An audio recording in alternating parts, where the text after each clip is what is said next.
பிரேமா சுரேந்திரன். கதை சொல்லவா பகுதிக்கு உங்களை அன்போடு வரவேற்கிறேன். கதை பகுதிக்கு செல்வோமா?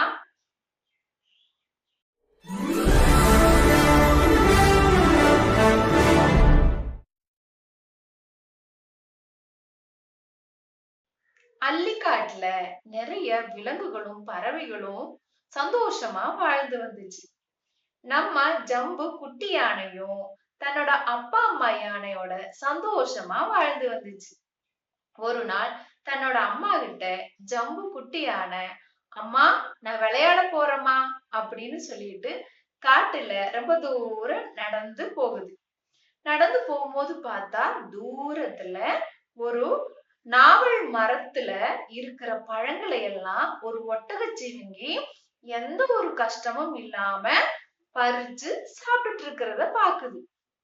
பார்த்த உடனே குட்டி யானைக்கு ரொம்ப ஆசையாயிருச்சு. எனக்கும் அந்த நாவல் பழம் வேணும், போய் நம்ம ஒட்டகச்சிவிங்கிட்ட கேட்கலாம் அப்படின்னு நினைச்சிட்டு வேக வேகமா நடந்து போகுது. நடந்து போய், ஒட்டகச்சிவிங்கி அண்ணா, ஒட்டகச்சிவிங்கி அண்ணா, எனக்கும் கொஞ்சம் நாவல் பழம் தர்றீங்களா அப்படின்னு கேக்குது.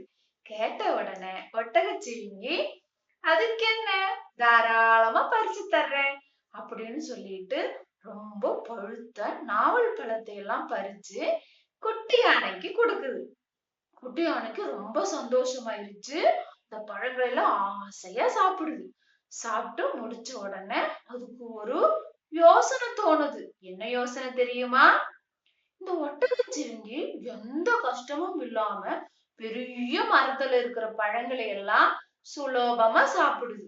நம்ம ரொம்ப குட்டியா இருக்கிறோம், எந்த மரத்துல இருக்கிற பழத்தையும் சாப்பிட முடியல. நம்ம அம்மா கிட்ட கேட்டு இந்த ஒட்டகச்சிவிங்கி மாதிரி நம்ம மாறணும் அப்படின்னு சொல்லி என்ன பண்ணுது, வேக வேக வேகமா வருது. வீட்டுக்கு வந்து அம்மா அம்மா அப்படின்னு கூப்பிடுது. அம்மா யானை குட்டி யானைய பார்த்து, என்ன செல்லம் அப்படின்னு கேக்குது. கேட்ட உடனே குட்டி யானை சொல்லுது, அம்மா எனக்கு ஒட்டகச்சிவிங்கி மாதிரி மாறணும், இந்த யானை வேஷம் எனக்கு வேண்டாம் அப்படின்னு சொல்லுது. சொன்ன உடனே அவங்க அம்மா சொல்லுது, சரி 3 நாள் கழிஞ்சதும் நீ ஒட்டகச்சிவிங்கியா மாறிடலாம் அப்படின்னு சமாதானம் சொல்லுது. சொன்ன உடனே எனக்கு ஒரே சந்தோஷம். 3 நாள் கழிச்ச உடனே நான் ஒட்டகச்சிவிங்கியா மாறிடுவேன், எல்லா மரத்துல இருக்கிற பழத்தையெல்லாம் எளிமையா நான் பறிச்சு சாப்பிட்டுருவேன் அப்படின்னு நினைச்சிட்டு தூங்கிடுது.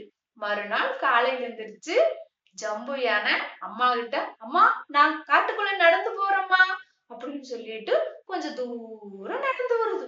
நடந்து வருது பார்த்த உடனே தூரத்துல ஒரு மரத்துல ஒரு குரங்கு தன்னோட வாலை ஒரு கிளையில மாட்டி தலைகீழ தொங்கிட்டு ஒரு வாழைப்பழத்தை சாப்பிட்டுட்டு இருக்குது. அதை பார்த்த உடனே குட்டி யானைக்கு வாழைப்பழம் சாப்பிடணும்னு ஆசை வந்துருச்சு. வேகமா நடந்து போய், குரங்கே குரங்கே எனக்கு ஒரு வாழைப்பழம் தரியா அப்படின்னு கேக்குது. கேட்ட உடனே குரங்கு, கொஞ்ச நேரம் இங்கே இரு அப்படின்னு சொல்லிட்டு சடார்னு பாஞ்சு பாஞ்சு எல்லா மரத்தையும் தாண்டி போயிருது. யானை குட்டியும் ரொம்ப நேரம் அங்க நிக்குது. கொஞ்ச நேரம் ஆன உடனே குரங்கு படார்னு தாவி வருது. தாவி வந்து ஜம்பு குட்டி யானைக்கு ஒரு வாழைப்பழத்தை கொடுக்குது. அந்த வாழைப்பழத்தை சாப்பிடுது. அதுக்கு ரொம்ப பிடிச்சிருது. பிடிச்ச உடனே அதுக்கு மறுபடியும் ஒரு யோசனை வருது. என்ன யோசனை தெரியுமா? இந்த குரங்கு மாதிரி மாறினா எல்லா மரத்துக்கும் தாவிடலாம், சுவையான வாழைப்பழம் சாப்பிடலாம். அம்மா கிட்ட போய் ஒட்டகச்சிவிங்கி மாதிரி மாற வேண்டாம், இந்த குரங்கு மாதிரி மாறணும்னு கேட்கணும்னு சொல்லி வேகமா வீட்டுக்கு வருது. வீட்டுக்கு வந்தோன்னா அம்மா அம்மா அப்படின்னு கூப்பிடுது. என்னடா செல்லம் அப்படின்னு சொல்லி அவங்க அம்மா யானை வருது. வந்த உடனே ஜம்பு குட்டி யானை கேக்குது, அம்மா எனக்கு ஒட்டகச்சிவிங்கி மாதிரி வேண்டாம், எனக்கு குரங்கு மாதிரி மாறணும் அப்படின்னு சொல்லுது. ஓ, உனக்கு குரங்கு மாதிரி மாறுறது ஆசையா? சரி 2 நாள்ல நீ குரங்கா மாறிடு அப்படின்னு சொல்லுது. சொன்னோன்னா ஜம்பு குட்டி யானைக்கு ரொம்ப சந்தோஷமாயிருச்சு. ஓ, நான் குரங்கா மாறிடுவேன், மரத்துக்கு தாவுவேன், நிறைய வாழைப்பழமெல்லாம் சாப்பிடுவேன் அப்படின்னு நினைச்சிட்டு அன்னைக்கு தூங்கிடுது. மறுநாள் எந்திரிக்குது. அவங்க அம்மா கிட்ட சொல்லுது, அம்மா காட்டுக்குள்ள கொஞ்சம் தூரம் நடந்துட்டு வர்றேம்மா அப்படின்னு சொல்லி கொஞ்சம் பூரா நடக்குது. நடக்கும்போது பார்த்தா ஒரு பஞ்சவர்ண கிளி அழகா வானத்துல பறந்துட்டு இருக்குது. அந்த கிளிய பார்த்த உடனே குட்டி யானைக்கு மனசே போச்சு. ச்சே, எவ்வளவு அழகா இருக்குது. எத்தனை நிறம் அந்த பஞ்சவர்ண கிளியோட உடம்புல இருக்குது. அழகா பறக்குது. ஒட்டகச்சிவிங்கியா மாறினா ஒரு இடத்துலதான் நிக்க முடியும். ஆனா பஞ்சவர்ண கிளியா மாறினா பறந்து போய் அந்த பழத்தை சாப்பிடலாம். குரங்கு மாதிரி மாறினா ஒரே கொஞ்சம் மரத்துலதான் தாவ முடியும். ஆனா இந்த மாதிரி சுதந்திரமா பறக்க முடியாது. நம்ம அம்மா கிட்ட போய் பஞ்சவர்ண கிளியா மாறிடணும் அப்படின்னு போய் கேட்கணும் அப்படின்னு சொல்லிட்டு என்ன பண்ணுது, குடு குடு குடு குடு குடு குடு குடுன்னு அவங்க அம்மாட்ட போகுது. மறுபடியும் அம்மா அம்மா அப்படின்னு சொல்லுது. என்னடா செல்லம் அப்படின்னு உங்க அம்மா கேக்குது. கேட்ட உடனே எனக்கு குரங்கா மாற வேண்டாமா, எனக்கு பஞ்சவர்ண கிளியா மாறணும் அப்படின்னு சொல்லுது.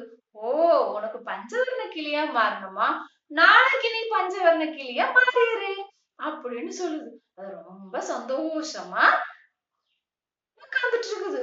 அப்ப பார்த்தா 3 பேர் ஜம்பு குட்டி யானையை தேடி வர்றாங்க. அவங்க யாரெல்லாம் தெரியுமா? ஒட்டகச்சிவிங்கி, குரங்கு, பஞ்சவர்ண கிளி. அவங்க ரொம்ப அவசரமா வர்றாங்க. வந்து ஜம்பு ஜம்பு அப்படின்னு கூப்பிடுறாங்க. யாருன்னு கூப்பிடுறாங்கன்னு போய் பார்த்தா 3 பேர். என்ன வேணும் உங்களுக்கு அப்படின்னு ஜம்பு குட்டி யானை கேக்குது. கேட்ட உடனே நேத்து பெஞ்ச மழையில ஒரு மரம் கீழே விழுந்துருச்சு. அந்த மரத்துக்கு அடியில ஒரு சிங்கம் மாட்டிருச்சு. அந்த மரத்தை நீதான் வந்து எடுத்து விடணும், வா சீக்கிரம் அப்படின்னு சொல்லி ஜம்பு யானையை கூப்பிடுறாங்க. ஜம்பு யானையும் ஓ, உங்களுக்கு நம்ம உதவி தேவைப்படுதுன்னு சொல்லிட்டு என்ன பண்ணுது, அவங்க கூட போகுது. அந்த மரம் விழுந்த இடத்துக்கு போன உடனே பார்த்தா அதுக்கு அடியில சிங்கம் கிடக்குது, அதுக்கு மேல ஒரு மரம் கிடக்குது. இப்போ ஜம்பு குட்டியான என்ன பண்ணுது, அந்த மரத்தை அழகா எடுத்து அந்த பக்கம் போட்டுருது. போட்டோம்னா சிங்கத்துக்கு ரொம்ப சந்தோஷமாயிருது. சிங்கம் சொல்லுது, நீதான் இந்த காட்டிலேயே வீரன் அப்படின்னு உனக்கு ஒரு பட்டம் தர்ற, வீரன் ஜம்பு அப்படின்னு சொல்லுங்க அப்படின்னு சொல்லுது. காட்டு இருக்கிறவங்க எல்லாம் வீரன் ஜம்பு வாழ்க வாழ்க, வீரன் ஜம்பு வாழ்க வாழ்கன்னு எல்லாரும் சொல்றதுக்கு ஆரம்பிச்சிடுறாங்க. ஜம்பு குட்டி யானைக்கு ரொம்ப சந்தோஷமாயிருச்சு. அப்பதான் அது நினைக்குது, ஒட்டகச்சிவிங்கியா இருந்தா இத்தனை பலம் இருக்காது, குரங்கா இருந்தா இத்தனை பலம் இருக்காது, பஞ்சவர்ண கிளியா இருந்தா இத்தனை பலம் இருக்காது. நம்மளுக்கு பலம் தான் அழகு. நம்ம யானையா இருந்தாதான் நம்மளுக்கு அழகுன்னு அது புரிஞ்சுக்குது.